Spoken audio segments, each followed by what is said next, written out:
下周备受瞩目的中共19届六中全会将举行，并审议中共中央关于党的百年奋斗、重大成就和历史经验的决议。周六，新华社播发总书记长篇特稿，习近平带领百年大党奋进新征程。2021年是习近平担任中共中央总书记的第9年，世界最大执政党迎来100周岁生日。习近平带领中共迈入新时代，实现了第一个百年奋斗目标，也就是全面建成小康社会，并开始实施雄心勃勃的新现代化建设纲要，迈上民族全面复兴的第2个百年奋斗目标的新征程。在习近平2012年11月当选中共中央总书记之前，中共有过以毛泽东、邓小平、江泽民、胡锦涛为主要代表的中央领导集体。习近平无疑是驾驭历史潮流的核心人物，他将如何引领党在机遇和挑战中完成重任，怎样带领中国重返世界舞台中央，并将因此带来何种影响？这些问题像他9年前刚就任中共中央总书记时一样受到关注。2021年，习近平组织领导的反腐败斗争进入第9年。9年前，习近平接过中共掌舵者接力棒时，中国刚刚成为世界第2大经济体不久。但党正面临来自内部的挑战，习近平清楚地意识到危险，发出警告。大量事实告诉我们，腐败问题越演越烈，最终必然会亡党亡国。就任中共中央总书记不到20天，习近平就主持制定一项政策，后被称为8项规定，打击公款大吃大喝、挥霍浪费等以前被认为很难消除的行为。习近平提出，把权力关进制度的笼子里。他领导成立国家监察委员会，将每一个担任公职的人纳入监督之下。9年中，贪腐官员纷纷落马，其中省部级以上官员约400人。这里面有1名负责政法的中央政治局前常委，2名军委前副主席和1名中办前主任。外逃贪官以前会被认为躲进了万无一失的避风港，而2014年至2020年间，有8300多人从120多个国家和地区被缉拿归案。担任总书记以来，习近平领导制定修订了约200个党内法规，全面实行党纪严于国法，发扬党内民主也是他很看重的一件事。党的全国代表大会报告、党的全会文书、党的重要文件和重大决策、重大改革发展举措等，都要在党内一定范围内征求意见，有时还要反复征求意见。到2021年，中共拥有9500多万名党员，这比德国人口还要多1000万。哈佛大学肯尼迪政府学院的调查显示，中国人民对党领导下的中国政府满意度高达93%。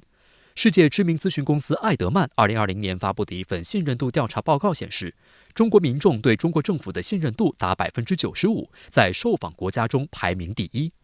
哈佛大学肯尼迪政府学院毕业的政治学者尼尔·托马斯说，习近平赢得了党内的广泛支持。2016年的中共18届六中全会明确了习近平作为中国共产党党中央的核心、全党的核心地位。2017年的中共19大上，习近平新时代中国特色社会主义思想正式确立，这是中共在新时代引领国家沿着正确道路实现现代化的思想路线和政治路线。习近平在中共19届一中全会上再次当选中共中央总书记。习近平新时代中国特色社会主义思想被写入党章和宪法。他统揽改革发展稳定、内政外交国防、治党治国治军，贯穿马克思主义哲学、政治经济学、科学社会主义，被评价为马克思主义中国化的最新成果，是21世纪马克思主义，是当代中国的马克思主义。中共19大以来，习近平强军思想、习近平经济思想、习近平生态文明思想、习近平外交思想、习近平法治思想相继确立，成为习近平新时代中国特色社会主义思想的重要组成部分。中共中央党校国家行政学院教授辛明说，像毛泽东、邓小平一样，习近平再次成功推动了马克思主义中国化、时代化，这正是中共100年来取得成功的基本经验。习近平新时代中国特色社会主义思想，这是我们指导今天中国共产党的马克思主义，所以我们把它称之为当代中国马克思主义，20世纪马克思主义。进入新时代，形势已不同，世界变得越来越不稳定、不确定。一些国家经济复苏乏力，民粹主义、保护主义等逆全球化思潮抬头，地缘政治重大风险挑战复杂严峻。习近平上任时，中国经过30多年改革开放，国力增强，但也面临深层次难题，包括经济下行压力、贫富差距、生态破坏、社会矛盾积聚等，改革也遇到一些阻力。这需要更科学的顶层设计，以及更大胆的实际行动。习近平为中国式现代化规划了一条创新、协调、绿色、开放、共享的前进道路。习近平把改革开放称作伟大革命，认为是决定当代中国命运和实现民族复兴的关键一招。他发起的新一轮改革是对邓小平的改革的继承，又有新的突破。习近平对国防和军队做出革命性变革，他重申毛泽东确立的党指挥枪原则，进一步明确军队的党的属性及中央军委主席负责制。随着军队领导指挥体制改革、军队规模结构和力量编程改革等一系列重大改革措施的推出，长期制约国防和军队建设的体制性障碍、结构性矛盾和政策性问题逐步得到解决，中国军队现代化水平显著提升。习近平2012年当选中共中央总书记仅2周，便提出中国梦，实现中华民族伟大复兴。在今年10月举行的纪念辛亥革命110周年大会上，他25次提到复兴，这是他当天讲话中出现最频繁的词汇之一。习近平认为，对于民族复兴，既要有战略上的设计，还要埋头苦干。9年中，习近平经历了不少千钧一发时刻。2015年初，也门安全局势突然恶化，600多名中国公民受困，习近平果断命令海军护航编队即刻前往撤侨。美国接连挑起对华贸易战、科技战，在习近平亲自部署下，中国以不愿打、不怕打、必要时不得不打的原则和姿态，妥善应对这场重大摩擦，捍卫了国家利益。习近平说，中美关系要多栽花、少栽刺，加强对话与合作是两国唯一正确选择。宽广的太平洋有足够空间容纳中美2个大国。从实现钓鱼岛海域常态化巡航，到击破所谓南海仲裁，从推动中印边界争议解决，到迎接被非法拘押的中国公民回国，习近平都亲自进行战略战术部署，乃至本人出面做工作。2019年，香港发生暴乱，习近平表示，中国政府维护国家主权、安全、发展利益的决心坚定不移，贯彻一国两制方针的决心坚定不移，反对任何外部势力干涉香港事务的决心坚定不移。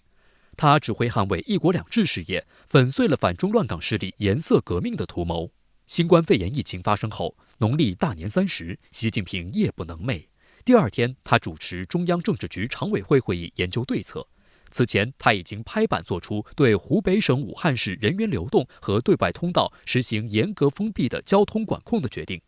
一些西方政客和媒体对此指责，事实则证明这是唯一可行选择。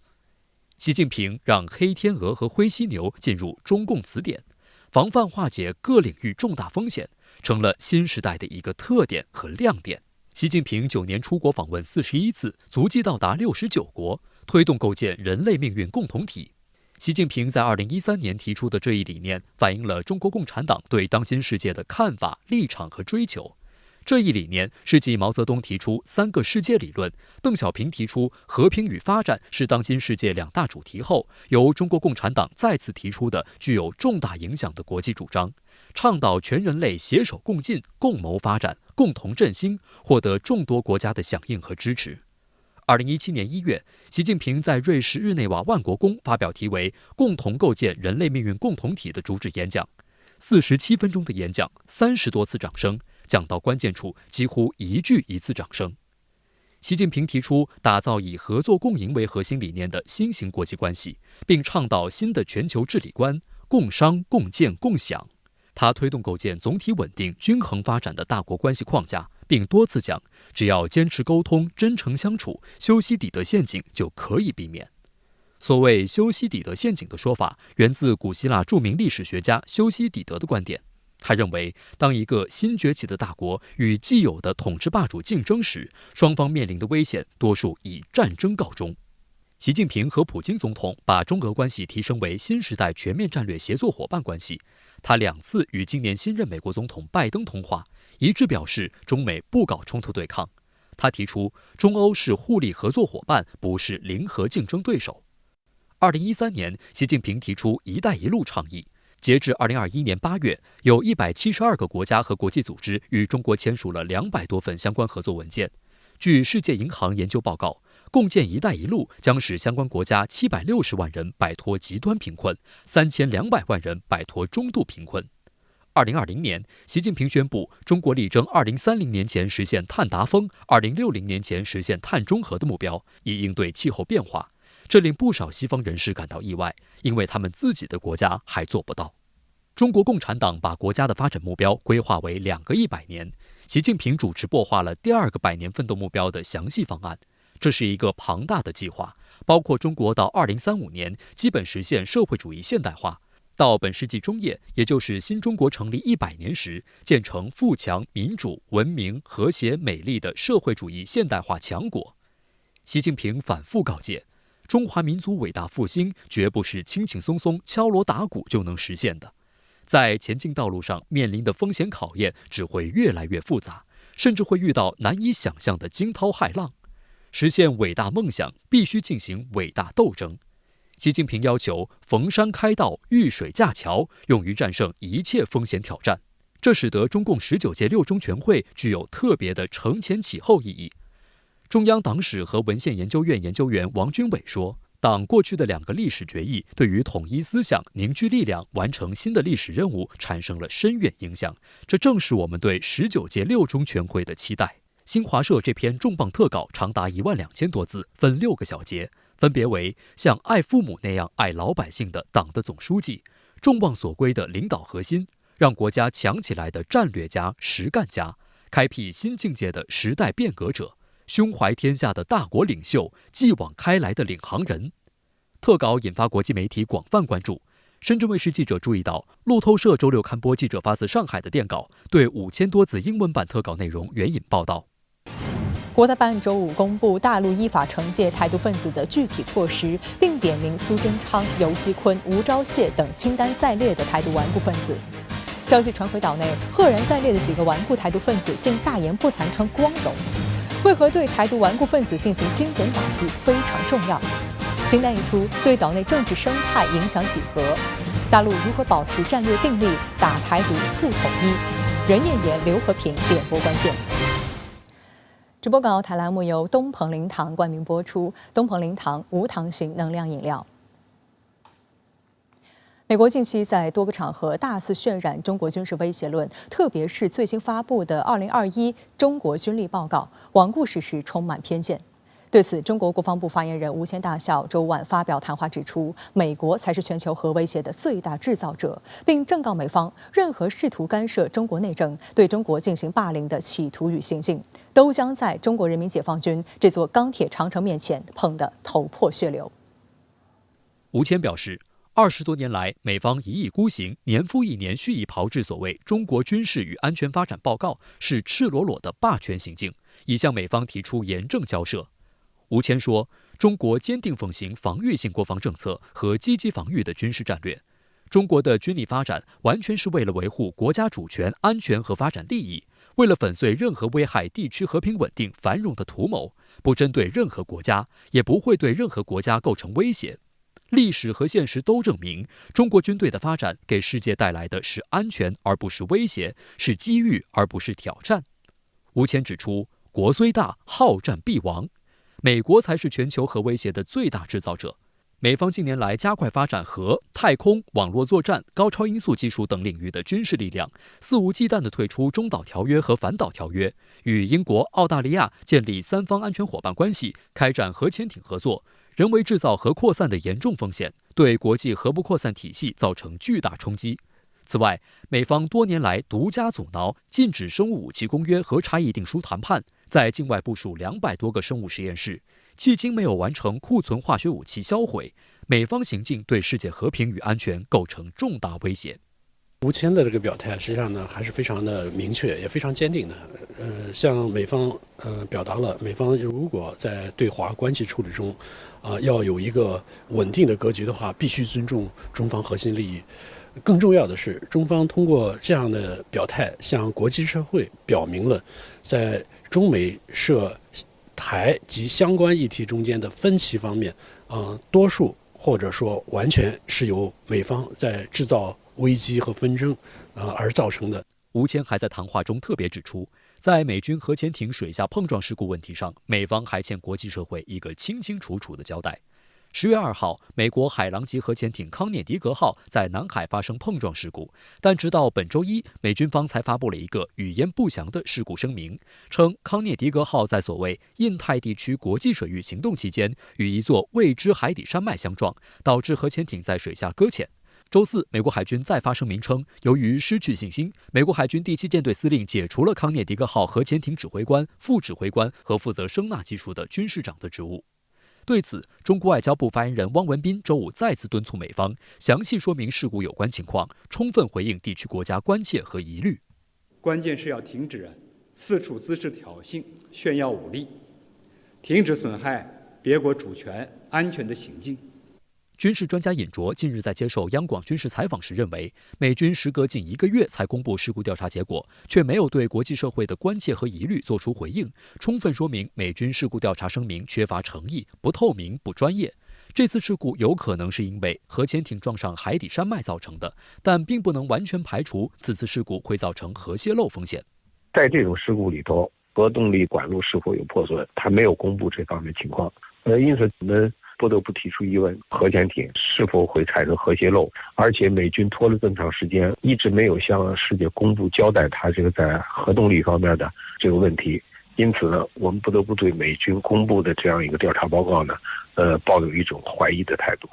值得注意的是，此次美军公布的声明并没有将核潜艇事故发生地点描述为南海，而是说成所谓的印太国际水域。对此，尹卓认为美军此举欲盖弥彰，进一步说明事故发生时，该核潜艇可能在南海地区进行了不可告人的军事活动。而对于康涅狄格号未来的命运，美国福布斯杂志网站周三报道称，虽然目前这艘潜艇的损坏细节尚不清楚，但这次碰撞事故让康涅狄格号将至少在未来数年内无法服役，而且人们也逐渐意识到，这次事故造成的损坏可能严重到迫使这艘潜艇提前退役。如果单纯从这次事故的本身来讲，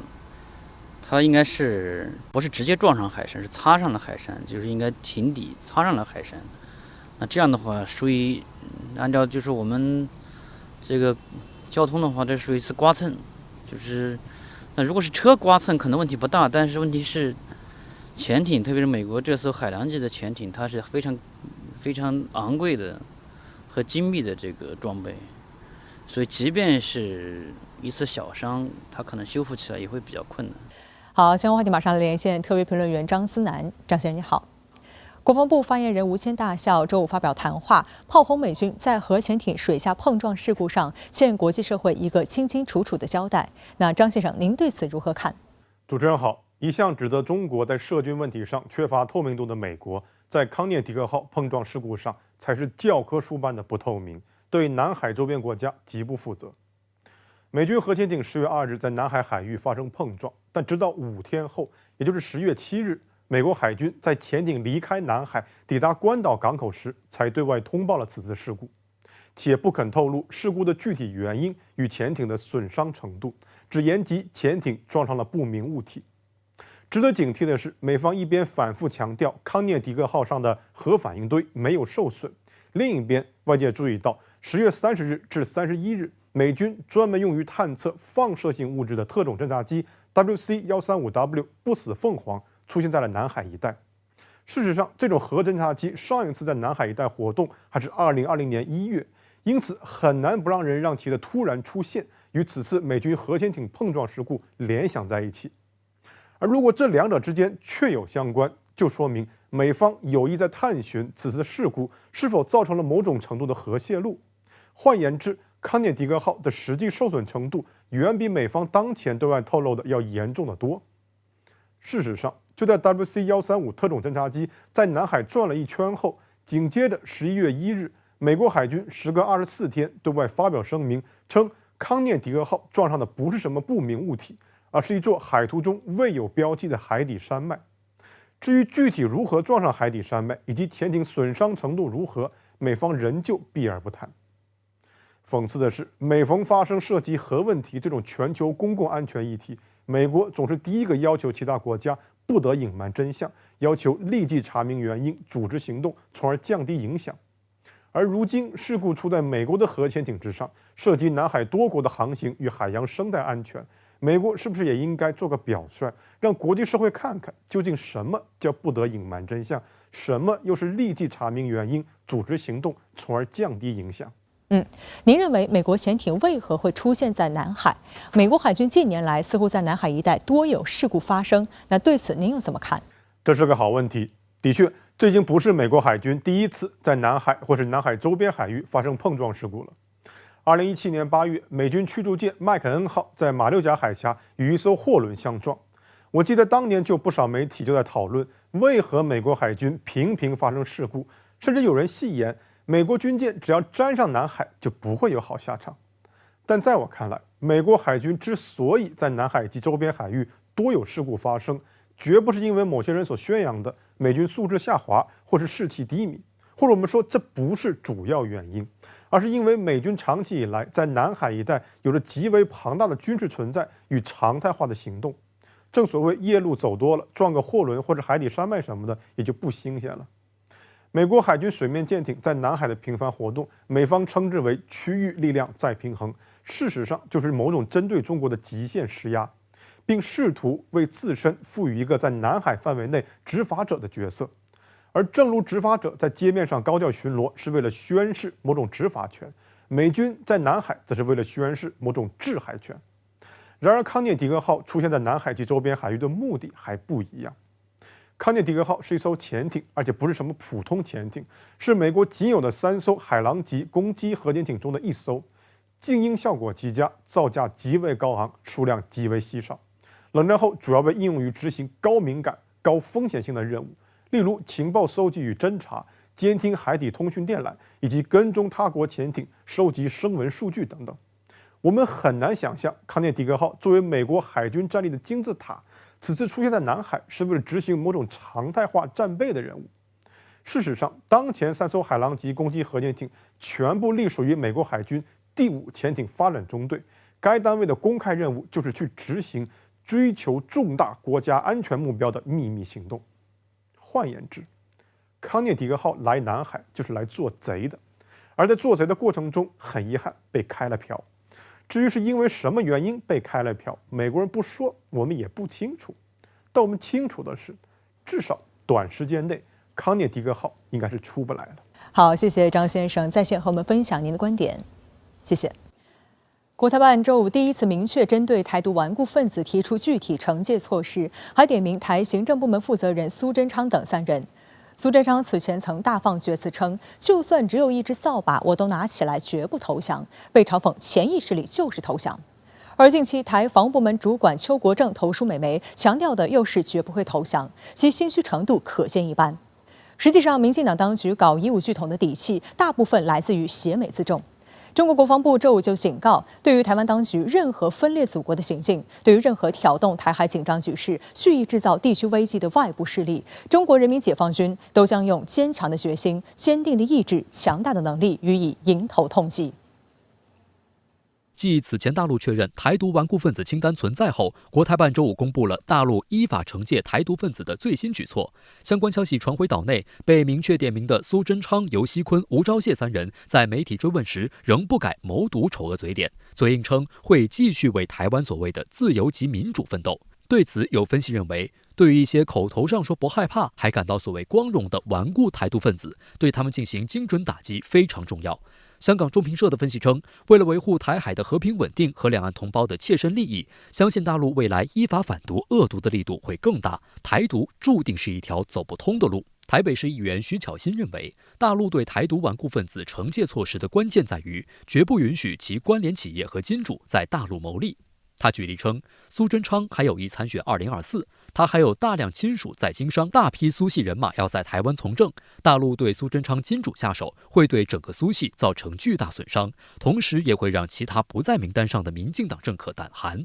金主2个字不是在大陆常用的字，金主是台湾喜欢的用语，所以这个恰恰就是在讲给金主听的。那这个警告在表面上，民进党是非常的嗨，可是你觉得苏贞昌他的心里是如他表面上这么的嗨吗？只要相关企业跟金主真的有公布出来的事实，那杀得血流成河的是民进党。苏贞昌2年前在台立法机构接受中国国民党籍民代赖士葆质询时，被问到若两岸打起来，你要不要站到第一线时，苏贞昌就曾大放厥词称，就算只有一只扫把，我都拿起来，绝不投降。此扫把说在岛内引发巨大争议。有台媒认为，苏贞昌直接脱口而出绝不投降，反而证明在他潜意识中投降是第一选择。而近段时间台海局势紧张，美国《华尔街日报》报道称，大部分美军方人员和政府官员都认为台军缺乏训练，士气低落。一旦两岸开战，台军中那些吃不了苦、动辄受伤的草莓兵将难以抵抗解放军。台防务部门负责人邱国正周四向《华尔街日报》投书称，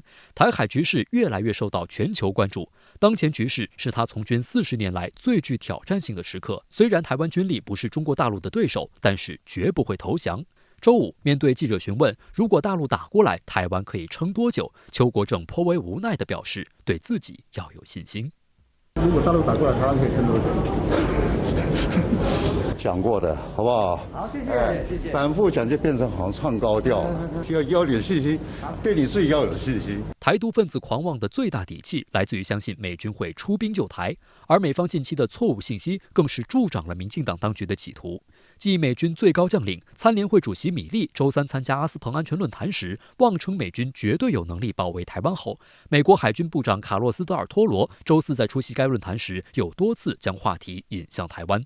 China's intent to one day take over Taiwan, either peacefully or through military means, has the most serious impact on our economic security of this country and for the destabilization of the global economy for that matter. 美国它其实是出于维护自身安全利益的需要，来实行这样的一个以台制华，来遏制和威慑我们中国经济发展的这样的政策。另据美国政治新闻网报道，美国朝野近期对战略模糊政策有越来越多的讨论，加上拜登几次让外界误会的失言，已经在美国国会掀起有关协防台湾的辩论。部分态度激进的议员正在考虑由国会主动推动有限授权法案，赋予拜登动用武力权力。但是反对此项提议的议员也不少，他们认为这种做法虽然是以威慑为目的，但此举可能过度刺激中国大陆，把这个法案视为强烈挑衅，反而弄巧成拙地引发台海战争。周四，新加坡国防部长黄永红在美参加阿斯彭安全论坛时就发出警告，台湾问题是一条深红线，一旦因台湾问题发生实际性冲突，不存在赢家。他建议美方避开这条线，靠得太近就会有误判形势的可能。黄永红事后接受媒体采访时再次重申，各国应该远离这条深红线，一旦冲突将各方皆输，不仅是美国和中国，东南亚甚至是全球都会陷入混乱。确实误判呢，它是冲突发生的一个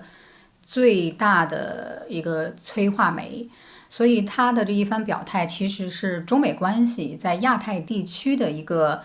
所谓的斗则俱伤，合则两利的一个具体的表现，就是反映出来亚太地区甚至是国际社会对于中美关系向上而行的这样的一个共同的期待。好，新闻话题马上来连线特约评论员刘和平。刘先生你好。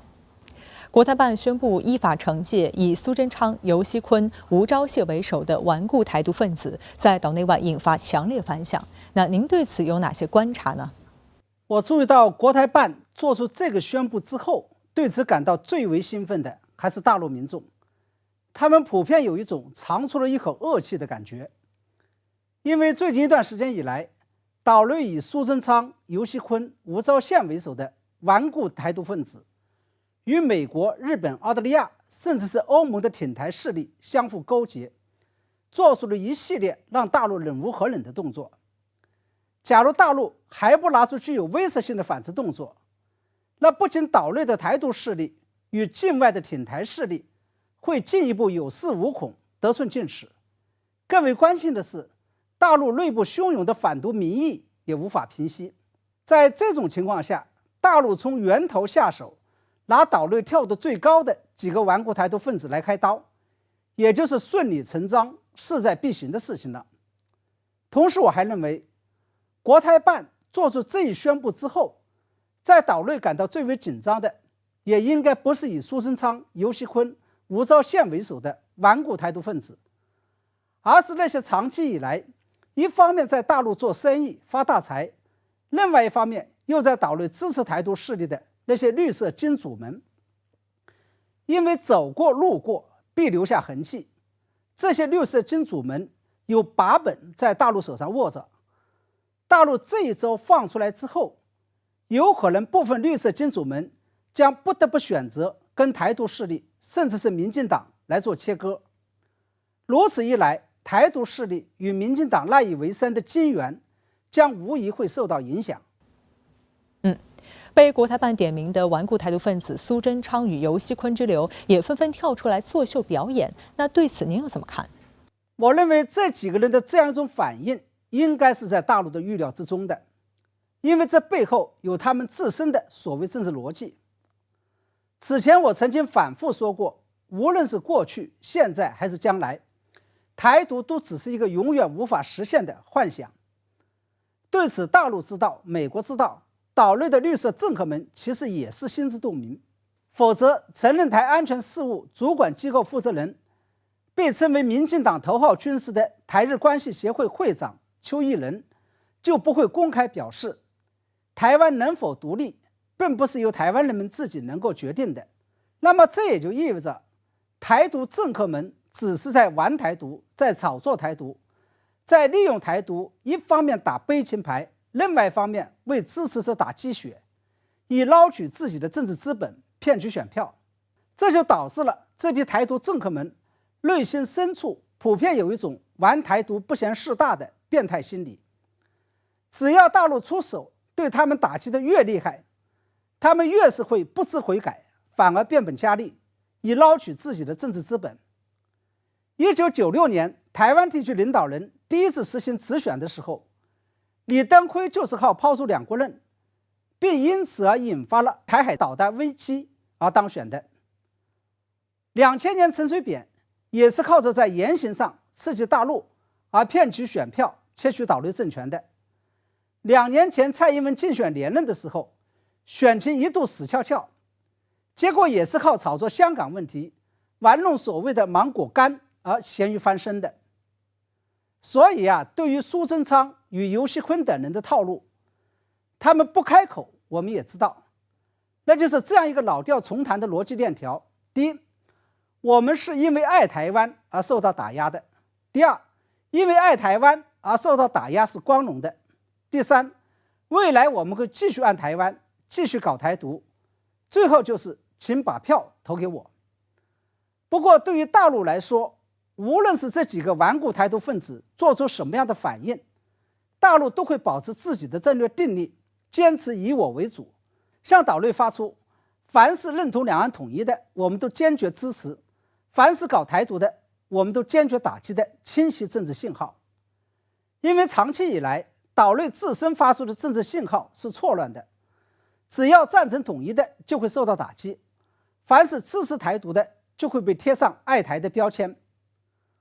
而大陆发出的这个政治信号有助于产生拨乱反正的作用。针对国台办最新宣布，岛内陆委会叫嚣严议适时采取必要反制与防范措施，那您认为他们的所谓反制措施会是什么呢？从逻辑上来推理，大陆宣布惩罚的是蔡英文当局中的顽固台独分子，那么蔡英文当局将要反制的无疑就是大陆赞成两岸统一的官员与学者。不过我认为对此蔡英文当局其实是非常心虚的。首先，国台办这样做是有法理依据的，也就是中华人民共和国宪法与反分裂国家法，而蔡英文当局却找不到惩办大陆赞成两岸统一的官员与学者的法理依据。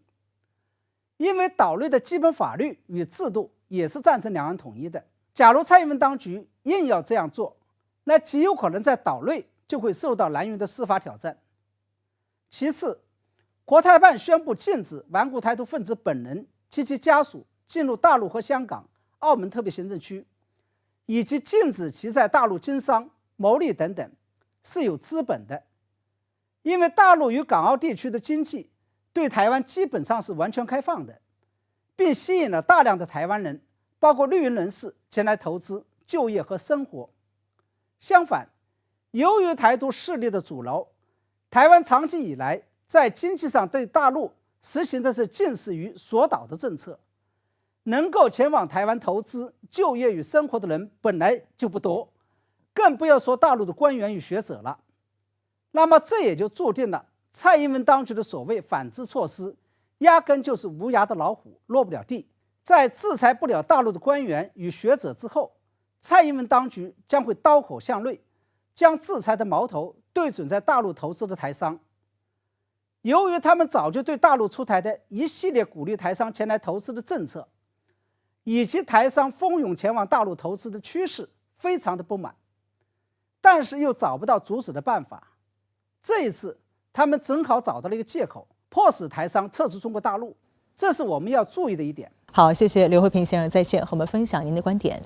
谢谢。过去1年，澳大利亚莫里森政府为迎合美国围堵中国的战略，充当其在亚太地区的反华打手，使中澳关系降至建交近50年以来最低点。而原本是两国关系压舱石的中澳经贸合作也受到重创。即便如此，澳大利亚企业对于中国市场却信心不减。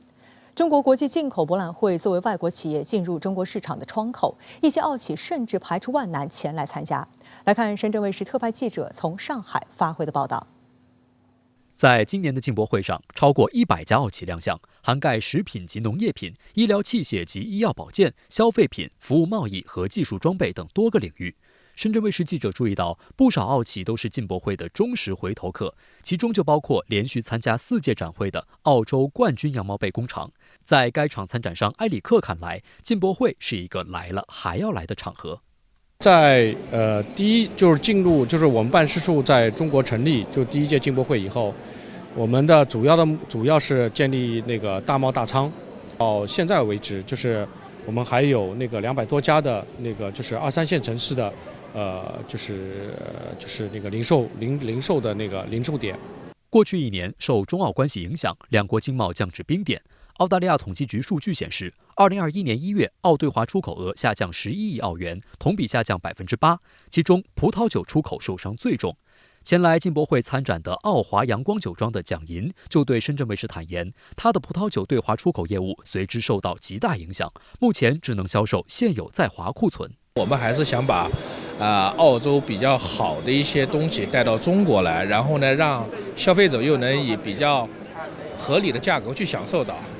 现在的话，因为这个税的上面方面，可能我们厂家这一块要这个成本会相对于比较高一些，所以后期会导致这个因为价格过高，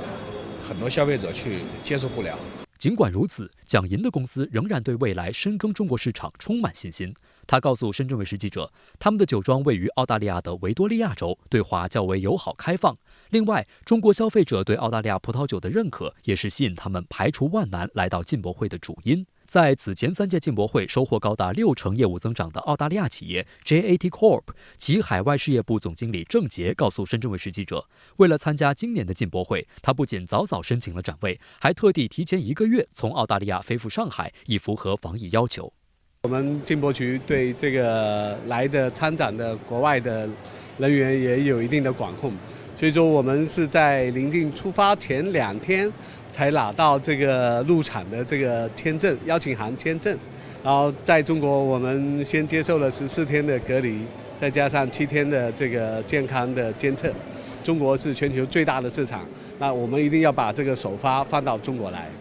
事实上，中澳长期以来是互利共赢的贸易伙伴。双方签署的中澳自由贸易协定，让超过95%进口到中国的澳大利亚商品享有0关税。同样的，对于中国出口到澳大利亚的产品，也享有同样的优惠待遇。如今，莫里森政府的种种对华错误举措，让广大澳企蒙受损失。他们急切希望政府能够改善与中国的关系，尽早恢复正常贸易往来。其实，在澳洲的主流社会呢，特别是这种商界和业界呢，对中国还是非常友好的。毕竟这么多年建立起来的这种关系、这种友谊，我们是希望有继续进行。当然政府也在主导说我们去印度啊，去其他的市场，但是从某种程度上大家是不愿意的，因为中国的市场也是非常大，而且呢我们已经建立了很好的这个友谊，所以我们是希望能够继续下去在中国的这种拓展。